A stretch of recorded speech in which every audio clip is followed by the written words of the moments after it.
former Leafs GM, now the host of Leafs Nation pre and post, also with NHL Morning Skate on Sirius XM NHL Network Radio. It's my guy, Gord Stellick, my former co-host. How's it going, buddy? Nikolai, it's going great. Now, you and Jay have resplendent setups here. We're doing this is kind of like the year before they drafted Austin Matthews, right? A little bit of rebuild down in the downstairs basement, but I'm doing great. Good to catch up with you, Nick.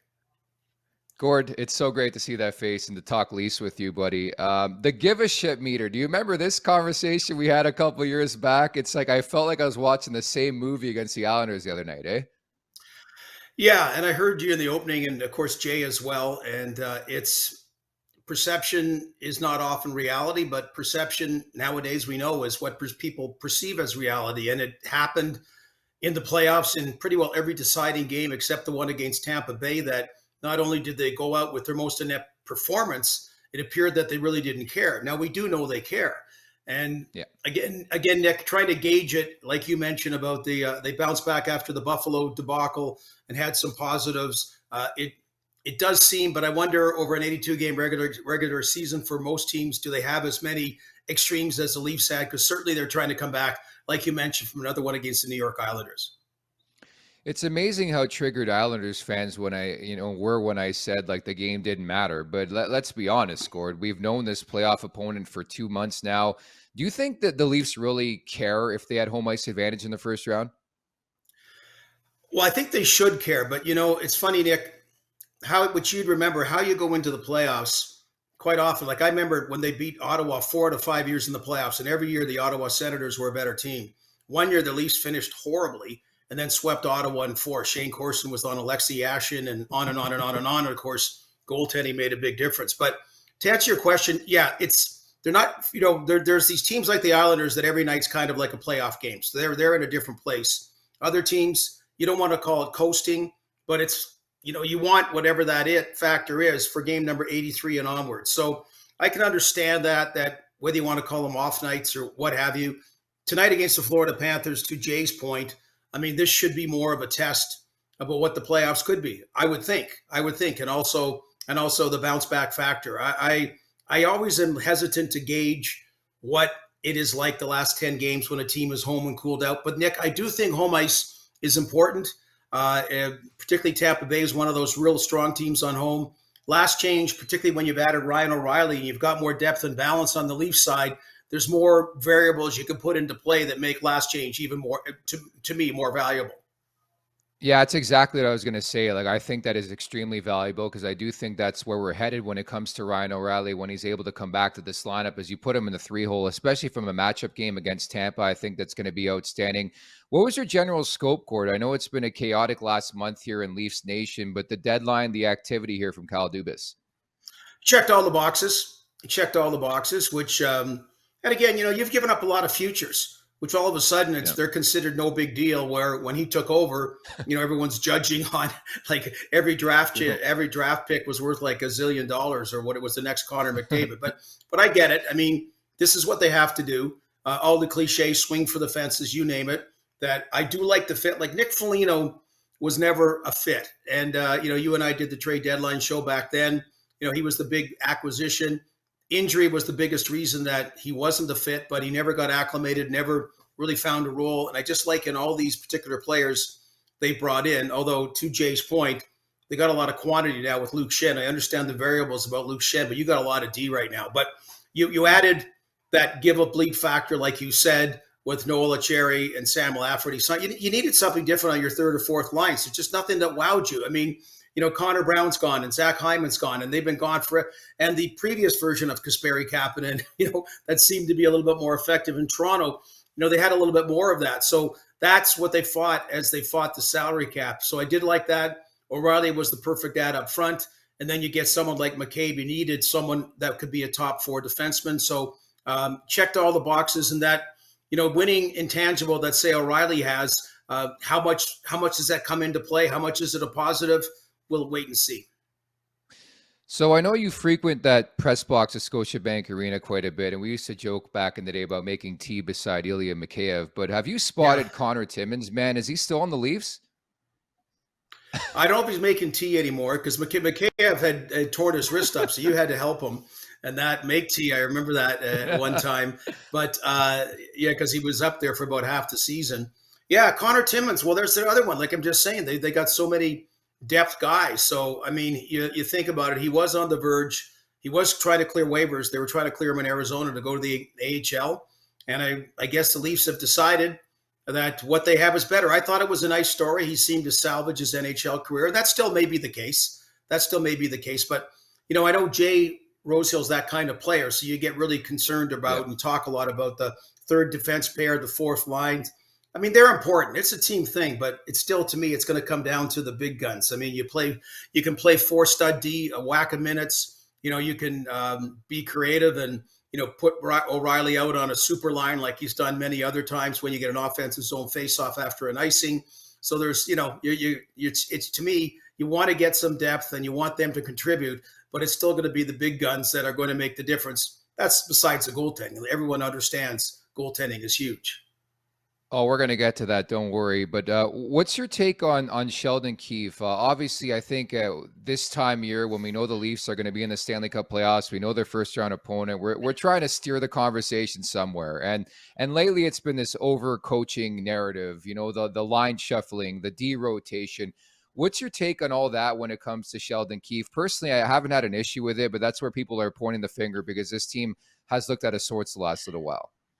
Well, I think we got to look at everything. I don't know about pointing your fingers, but you got to look at everything because you look back at it because he came with so much reverence. Mike Babcock helped cost them a playoff series because they were going to do it his way, and Austin Matthews was going to play less. Like he helped cost them a playoff series by his coaching.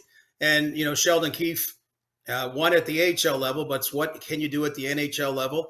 I think he would take back the handshakes were firmer line last year. Hey, it happens. We all come up with. Maybe that not the best lines because that's not the point. It sounded like, the John Wanless Fun Fair Day or something like that, the local school and, participation and all. So I've really liked Sheldon Keefe as coach to answer your question, Nick, like I really have. I think he's got the pulse of the team.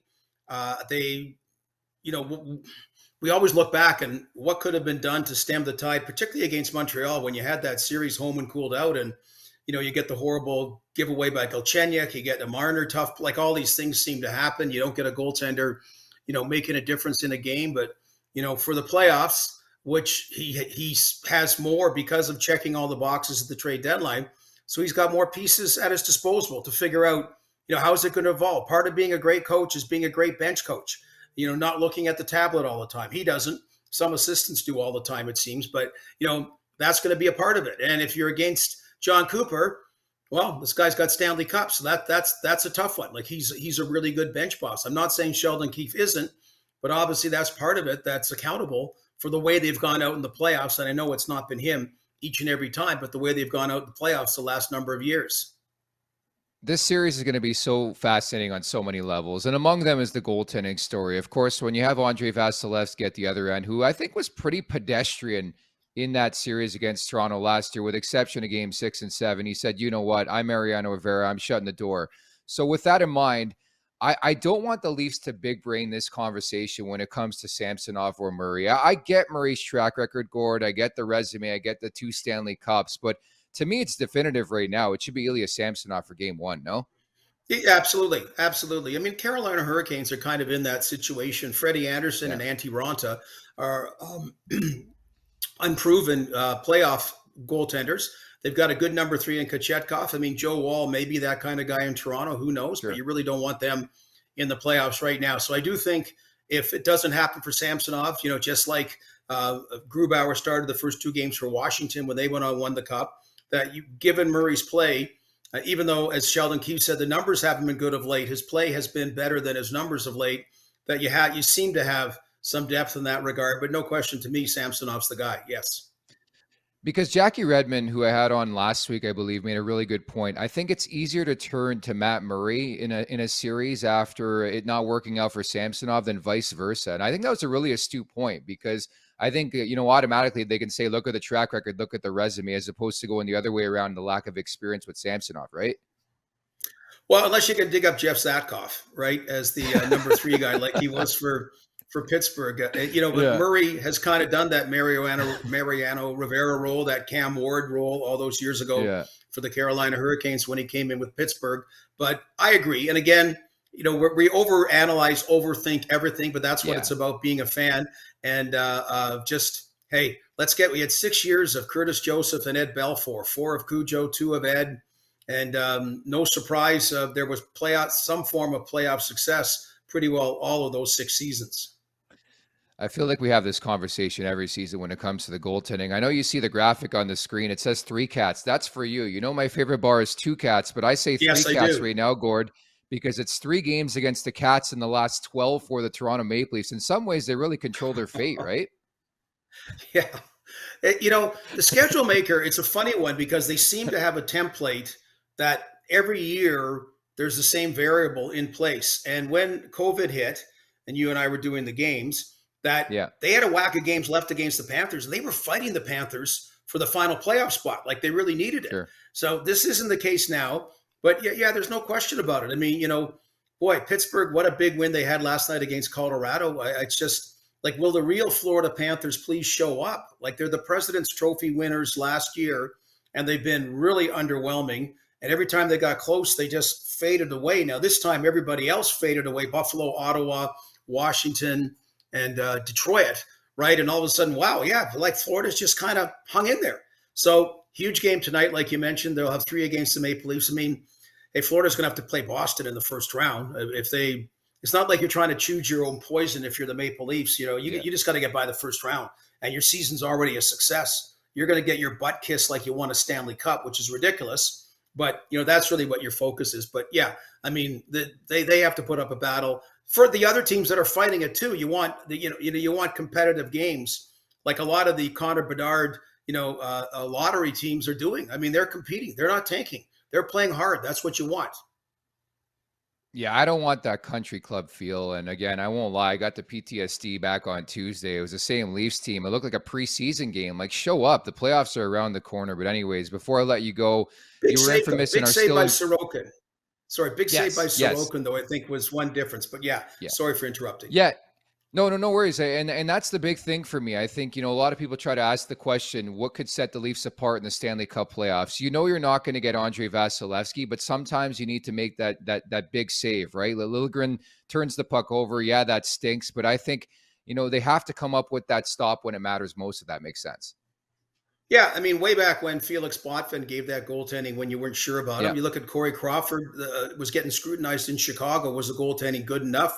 Jordan Binnington in St. Louis is another, excellent example. So, I mean, that's what you're going to need. And I mean, Freddie Anderson's career is defined by his best game in goal was a 1-0 shutout loss to Columbus, and it was a soft goal.